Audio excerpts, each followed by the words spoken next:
Es muy grato estar de nuevo con ustedes en Entérate de Caracol Internacional, con un tema que evidentemente nos tiene a todos enfermos, conmocionados, con más preguntas que respuestas.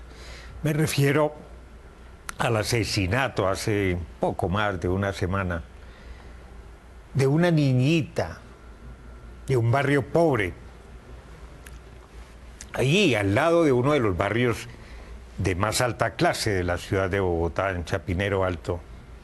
7 añitos, un barrio muy pobre, una familia muy pobre que había huido de la violencia del departamento del Cauca con la ilusión, como tantas otras personas, de encontrar un mejor futuro en la ciudad de Bogotá, el sueño, y que lamentablemente no solamente no pueden realizar ella y sus padres y su hermana. Ese sueño encuentra la muerte. Para tratar, que es muy difícil, de entender qué motivó al asesino, porque ya está prácticamente plenamente confirmado, y él lo va a confesar, forma parte de su estrategia jurídica de negociación con la Fiscalía, de reconocer absolutamente todo, para tratar de que de pronto le rebajen unos pocos años o le quiten 2 de las imputaciones que tiene en principio, que son secuestro y tortura, y le dejen únicamente feminicidio. 2 prestigiosos psiquiatras, el doctor Córdoba, Rodrigo Córdoba, presidente de la Asociación Latinoamericana, es presidente de la Asociación Colombiana de Psiquiatría, doctor en psiquiatría, laureado en muchas plazas, con una experiencia notable, profesor universitario, cualquier cantidad de ensayos y de conocimiento. Y el doctor Augusto Pérez Gómez, doctor en psicología en la Universidad de Lovaina, en Bélgica, y también con muchos títulos, incluso reconocimientos por parte de la Sociedad Científica de los Estados Unidos en una de las modalidades. Para conversar esto, que a todos nos tiene, repito, enfermos. Gracias, doctor Córdoba. Un gusto, Darío. Doctor Pérez, bienvenido. Muchas gracias. Bueno, hoy acaba de conocer hace muy pocas horas el examen del Instituto de Medicina Legal, que está conformado por científicos forenses, gente que tiene mucha práctica, mucha experiencia y que ha resuelto en sus autopsias y en sus necropsias cualquier cantidad de casos complejos. Y este es un caso que, aunque en teoría está resuelto desde el punto de vista de la imputación de cargos, médicamente, psicológicamente, psiquiátricamente, científicamente, hasta donde se puede, es muy difícil realmente, salvo que este asesino, 38 años, arquitecto de una familia connotada, distinguida, profesionales, varios arquitectos y un abogado que es su hermano. También lo están investigando por presunta obstrucción y desviación de la investigación y de la justicia, y también a su hermana, a Catalina Uribe. Doctor Córdoba, ¿esto es de lo peor que puede haber pasado en los últimos años en Colombia? Yo creo que es desgarrador. Es desgarrador. En realidad, un hecho de estos, de esas connotaciones, de ese alcance, pues no deja sino dejarnos perplejos, atónitos. Es quizás de esas situaciones donde se pregunta uno hasta dónde va la condición humana. Es decir, ¿qué es lo que se esconde detrás de un ser humano que logra tener estas repercusiones? Hay 2 situaciones sobre las que yo llamaría la atención un poco. Lo primero que quizás impacta es como ese reto de que alguien que ha sido criado dentro de valores, creemos, que ha tenido una formación, que ha tenido el privilegio de acceder a una Gimnasio moderno, el bachillerato, la Universidad Javeriana Católica, arquitectura. Su núcleo social, un núcleo donde creemos que puede transformar, que esa gente formada es la que va a transformar una sociedad, vemos una situación de esta. Y lo segundo, que también es igual de doloroso, es que, claro, este es un hecho que ha tenido mucha figuración, quizás por todos los elementos, pero no es el único en Colombia. no es el único. La estadística es escabrosa. Los números, los fríos números, que es que cuando uno lleva los números a la vida y a los atropellos humanos, pues pierden, ganan repercusión, pero pierden a veces espacio del valor de la vida, de la condición humana. Son duros de estos acontecimientos donde se han abusado de niños, donde se han matado niños, donde se han atropellado niñas de esta manera con vejámenes sexuales y aún causándoles la muerte. No es el único hecho, y quizás en eso, más que todos estos llamados a gritos de que venga ya y acábenlo, y recojamos quizás un grupo especial que se dedique no solo a castigar enérgicamente a estas personas, quizás algunos de ellos inmejorables. Seguramente es una pregunta que a ti se te va a ocurrir adelante. Inmejorables, muchos no tendrán las posibilidades de tener una respuesta clínica favorable, y el Estado tiene que proteger a la sociedad civil de un ser humano que tiene estas potencialidades, como hay algunos que también han tenido pues esta nefasta figuración, pero también de detectar temprano, intervenir de manera precoz ese tipo de conductas, y donde tiene que ser un compromiso de la sociedad, donde deberíamos generar quizás una conciencia de que este tipo de conductas que tienen que ver con los comportamientos deberían detectarlos temprano y intervenir de manera precoz. Es la única manera de no llegar a donde se llegó. Claro, pero yo hablaba de medicina legal porque les cuento que medicina legal acaba de entregar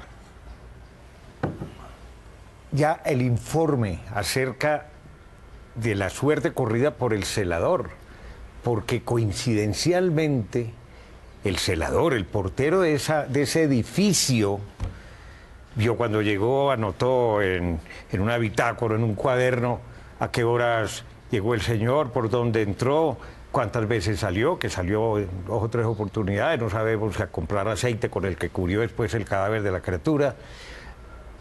También dice una señora que maneja una tienda ahí cercana que fue a comprar botella y media de aguardiente, que se lo tomó, pero después de haber perpetrado el asesinato. No era que él estuviera drogado, parece que eso fue una estrategia sugerida, o que él mismo dijo: a mí de pronto me salva empericarme, consumir cocaína mezclada con algún químico y emborrachándome, y se lo tomó de una. Y después el otro hermano lo llevó a una clínica casi que para tratamiento de personas con trastornos psicológicos. Ya le dijeron: no, aquí no es, váyase para otra clínica, y se lo mandaron a la Clínica Navarra. O sea, son una cantidad de piezas de este ajedrez que hacen casi que incomprensible lo que también es incomprensible. Pues bien, medicina legal dice: ese celador, un hombre de 66 años, que llevaba varios años con la compañía de seguridad, no se suicidó. No se suicidó. No sabemos si se suicidó o lo mataron. No hay evidencia. O sea, tenemos que seguir investigando, porque él tenía heridas en las manos, en las muñecas, en el cuello, en los pies. Un celador va a coger un cuchillo de cocina y escribir antecitos de proceder presuntamente, a escribir una carta en su propia caligrafía muy elemental diciendo que le presentaba, que pedía perdón a las hijas, que él no quería volver a la cárcel y que Dios sabía que era inocente, y que después muere, y no más hace unas pocas horas aparece muerto un agente de la policía en uno de los centros CAI, se llaman en Colombia, de atención, donde la policía presta atención rápida, a muy pocas cuadras del edificio donde sucedió todo. Esto es una película de terror. ¿Qué puede pasar por la mente, doctor Pérez, de un ciudadano de esta calaña y de esta degeneración y depravación? Pues realmente es muy difícil saberlo, pero lo que hemos leído con base en dictámenes de la Fiscalía y con base en documentos de personas que lo conocían y que eran amigos de él, pues él era un hombre que tenía un comportamiento desordenado desde hace mucho tiempo. Desde el colegio. Desde el colegio, muy tomatrago. Luego he sabido también que consumía cocaína con frecuencia. Robaba. tenía comportamientos Cuando iba a sexuales. ciertos establecimientos, fincas de de la familia. Tenía comportamientos sexuales que estén demostrados y que estén claros. Se vestía con ropa de mujer, se metía a apartamentos que no eran de él para ponerse ropa de mujer y lo encontraron. Por eso se tuvo que ir de ese apartamento, porque lo encontraron. Un escándalo los vecinos. Claro, con toda razón. El señor es un peligro. Claro. Y además de eso tenía una denuncia por haber estado haciendo actos obscenos ante una mujer y el marido en ese mismo barrio, frente a una escuela. Y lo que yo leí es que ese edificio lo construyó la familia. Sí. Y él fue el diseñador como arquitecto. Me llamó mucho la atención el nombre. Yo no sé a ti, Rodrigo, pero Ecus es el nombre de una obra de teatro muy famosa. Que después fue llevada al cine en el año 1975. Claro, con Richard Burton. La tipografía de la película y de la promoción de la película Ecus es igual a la que él utilizó en el edificio. Las letras son diseñadas de la misma manera, copiadas.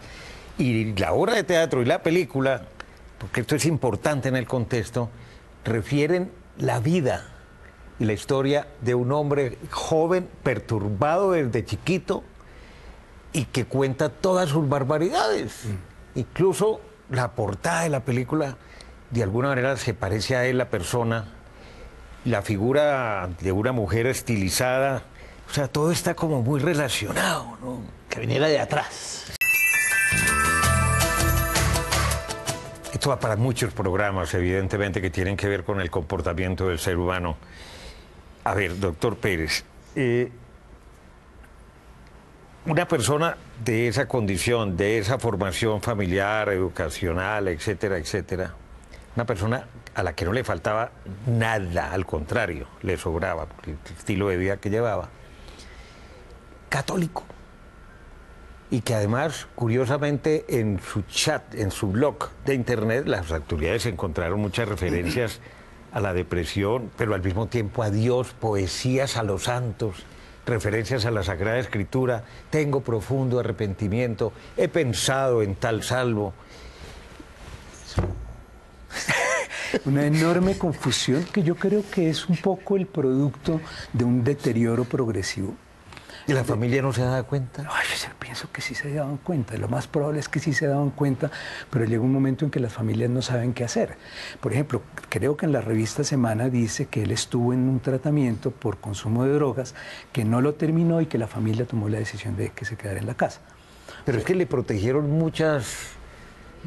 Eso es una historia, Darío, muy común, en particular en las familias de clases altas. Que les da pena, sí, vergüenza. Vergonzantes, sí, son vergonzantes. Esa es la y se constituyen en un peligro para la sociedad. Por supuesto, porque pues hay toda esta manera como manejaron las cosas, los hermanos también los involucra de una forma que es realmente muy peligrosa, pero que le hace a uno pensar que existe la posibilidad de que esta no fuera la primera que hacía, no necesariamente de esta magnitud, pero sí que hubiera hecho otras cosas muy y que lo hubiera tapado de otra manera, y que nadie se hubiera enterado. Eso es perfecto. Es que eso de esconder el cadáver deliberadamente después de lavarlo en aceite y meterlo debajo de las instalaciones de un jacuzzi, allá en el fondo, que la policía encontró gracias a que pusieron unos reflectores ahí, porque la escena del crimen se alteró completamente. Entonces eso es lo que lleva a las autoridades a pensar, esto obedece de pronto a otra cosa, y que los hermanos hubieran guardado silencio por más de 4 horas, y que el abogado, que se llama Francisco, pues hubiera desviado la investigación, porque mandó a la policía para donde era la casa de habitación de este sujeto, pero no les habló a la policía y a la fiscalía de un segundo apartamento. Entonces hubo 4 horas de por medio que no se sabe qué fue lo que hicieron los 3. Entonces ahí uno dice, hombre, la familia no tendría, hemos dicho, la inconsciencia de saber que este señor iba en escalada y que podía llegar a convertirse en un peligro para la sociedad. Solamente lo sabe la familia, ¿no? Lo sabe la familia, lo sabe él. Quizás a veces uno diría qué ha sucedido ahí, ¿no? ¿Qué pasa en el psiquismo, en el aparato psíquico de este hombre, que la mente es la función del cerebro? Pero quizás en esa lectura desde afuera de las situaciones, lo que es llamativo son los antecedentes. Es decir, hay situaciones de antecedentes. Él había tratado de matar a la niña una vez. Claro, entonces algunos dicen, pero claro, muchos tienen eso, aquel se ha llevado algo, aquel... Eso es quizás lo particular de nuestra especie. He estado leyendo... La especie es vergonzante ante esas quejas. Claro. Pero del mundo. Y lo protege. El primer, si recuerdas, el Aureliano, el primero de los Buendía, en 100 años de soledad, lo escondían en el palo de mango de atrás. Y las quejas de lo mental, y más cuando tiene consumo de sustancias comórbidas, hay cierta actitud vergonzante en las familias. Entonces, primero, y nosotros vemos, el último estudio de salud mental habla de problemas, de complicaciones y de trastornos. Pero las familias tienden a normalizar todo. Aún con trastornos claramente establecidos, prefieren mantener una actitud vergonzante. Y más si son de clase alta, ¿no? Y en este momento lo que sí se ve es que quizás todos esos que empezaron como problemas y que luego fueron complicaciones, todas se taparon hasta que estallaron. Qué barbaridad, pero leía algunos textos de criminalistas muy famosos desde hace un par de siglos. Primero, todos coinciden en que consumir realmente sustancias y opioides y tomar alcohol y tal, que eso no le quita la facultad, la cogniscencia al sujeto de lo que está haciendo, porque es plenamente consciente de lo que hizo. Claro, claro. En la gran mayoría de los casos famosos de asesinos en serie y cosas por el estilo, estaban perfectamente conscientes de lo que hacía y por eso sistemáticamente en todos los países los condenan. Los condenan porque son conscientes de lo que hacían en el momento de porque ejecutar... nunca se sanarán, ¿no? No. Y en el momento de ejecutar el acto rara vez estaban bajo el efecto de algo. Hay una excepción, que es Jeffrey Dahmer, que era un homosexual que iba a los bares, que cautivaba a alguien, se emborrachaba con él, iba y lo asesinaba en su propio apartamento. Cuando la policía llegó tenía 12 cadáveres entre unos tanques llenos de diferentes productos, sí. Pero la realidad es que la gran mayoría de las personas cometen estos actos plenamente conscientes y a mí me parece que lo que ha mostrado la Fiscalía hasta este momento es que en el caso de esta persona, de la que estamos hablando hoy, la deliberación fue total y absoluta, cada uno de sus movimientos calculados, cada una de las cosas. Ya había estado, como dice Rodrigo, ya había estado en varias veces en el sitio, o sea, eso fue un plan absolutamente premeditado, pero con la convicción... ¿Emociones más fuertes? Seguramente. Cometer un abuso sexual y un atropello o matarla de entrada. Es muy difícil saber, obviamente él va a tratar de decir que fue un accidente, pero en estos casos muchas veces lo que ocurre es que se les va la mano. Van un punto más allá de lo que habrían debido ir, pero lo que aparece en el caso de esta niña es que la asfixió y la estranguló. Ambas cosas. Sí. Entonces, ya en ese momento ya le había pasado todos los límites, todas las barreras, y aquí la hipótesis del consumo de drogas no tiene realmente ninguna incidencia. O sea, el hecho de que él, primero que no estaba bajo el efecto de drogas cuando cometió el acto. Claro, porque él se drogó y se emborrachó después. Después para tener como una especie de excusa jurídica que tampoco le habría funcionado mucho. Pero de todas maneras lo que a mí me llama mucho la atención y lo que me importa también que debe ser tenido en cuenta es que hay una serie de antecedentes y de cosas que habían pasado y todo el mundo tapa, todo el mundo ignora, todo el mundo deja de lado. Pero existen y se van acumulando y llega el punto en el que se pasa la barrera. Psiquiatra Rodrigo Córdoba, a mi lado Augusto Pérez, psicólogo, ambos doctores, todos los merecimientos y galardones. ¿Eso podría llegar a ser genético? Es que hay una molécula, MAOA, que se ha investigado y que en muchos casos de familias que han tenido esos tipos de trastornos, eso científicamente está comprobado. Eso es una discusión clínica muy, muy interesante y que está en el terreno de la investigación. primero no tenemos claridad qué es. Uno percibe, y Augusto hacía referencia, si es que hay algunos tipos de personas que necesitan un nivel de excitación permanente. Es decir, y van corriendo, el punto ya no es suficiente. Todo les parece poquito. Todos, un auto a 400 kilómetros por hora ya no, entonces tiene que saltar sin ningún paracaídas, siempre buscando una excitación, y uno percibe que este tipo de personas, las drogas, parece que las bebidas energizantes, que este hombre todo el rato necesitaba estímulo, excitación. ¿Cómo se puede uno excitar con una niña de 7 años? Ahí es donde está lo perverso y lo quizás complejo de entender del psiquismo, que hay, por fortuna, lo escaso de la humanidad, que algunas personas empiezan a buscar una necesidad, porque los que lo describen, muchas parejas, muchas chicas, pero solo. Una necesidad y una búsqueda insaciable de placer, y que se le volvió una escalada, pues que terminó yéndose por el balcón, porque este hombre a todas luces es un hombre que potencialmente corre riesgo de ser un peligro para la sociedad. Entonces, quizás en esa escalada. Entonces, habría que ver los elementos clínicos. Si uno dice esquizofrenia, no parece tener elementos psicópata, de ese tipo. Claro. Exacto. Un trastorno bipolar, quizás toda esa necesidad, pero no hay elementos. Tendría uno que hacer pues una entrevista y es complejo hablar. Entonces, seguramente es un trastorno de personalidad antisocial, una psicopatía, como tú lo has llamado, y no se han visto situaciones genéticas, sino parece que la psicopatía, la etiología sí es más de orden social, es más la falta de límite, la falta de control en unos temperamentos. De algunos psicólogos y psiquiatras, doctor Pérez, de que puede tener que ver con una infancia que, aunque era aparentemente feliz, de pronto pudo haber sido ultrajado en la infancia. Yo no creo. Yo creo que una de las tendencias un poco deplorables de nuestra sociedad contemporánea es echarle siempre la culpa a otros y ir a buscar por allá bien lejos explicaciones que no tienen realmente mayor fundamento.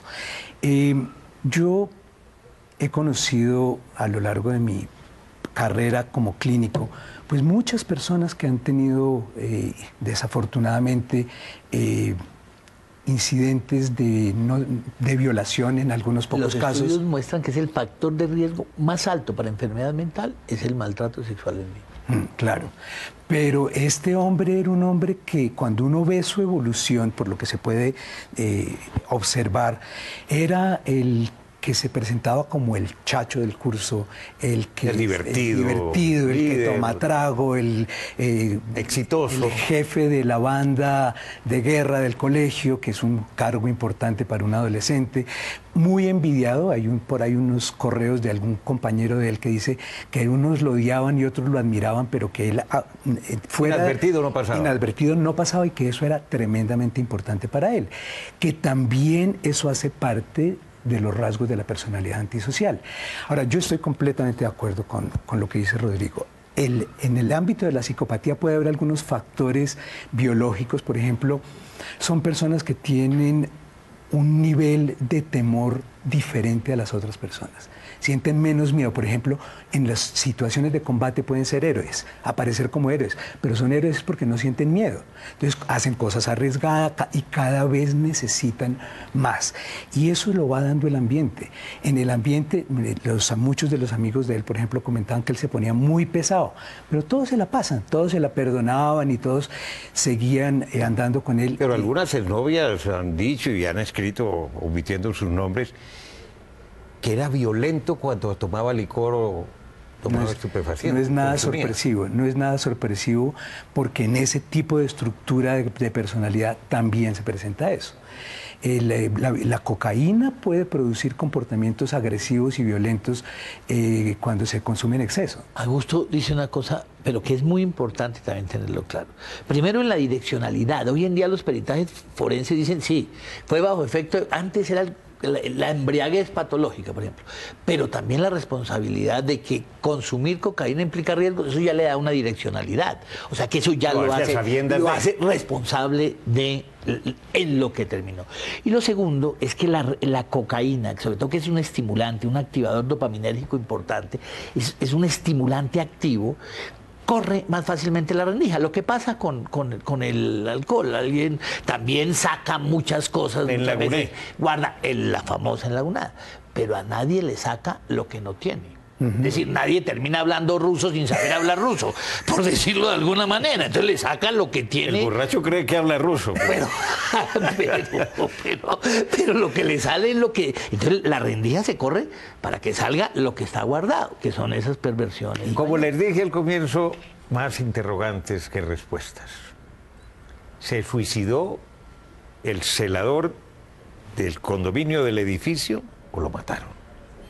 ¿Se suicidó el agente de policía horas después o lo mataron? ¿Procedía y actuó solo el señor Rafael Uribe Noguera o formaba parte de pronto de una de esas redes? Se habla de eso, de proxenetas, de muchachos de clase alta, jóvenes, con esas mismas características, que iba a ciertos barrios o lograba que le llevaran niñas muy jóvenes para cometer todos sus atropellos, violarlas y quién sabe a cuántas desaparecerlas o desaparecerlos. Vaya desafío el que tiene la justicia en Colombia. Señores, muchas gracias. Un gusto, como siempre, con mucho gusto. Recuerden que ustedes pueden escribirnos en Twitter a través de nuestra cuenta @entératecaracol. También puede escribirnos a través del correo electrónico enterate@caracoltv.com.co y visite nuestra página web www.noticiascaracol.com/entérate. Allí podrá acceder a todos nuestros capítulos completos y los espero como siempre la próxima semana.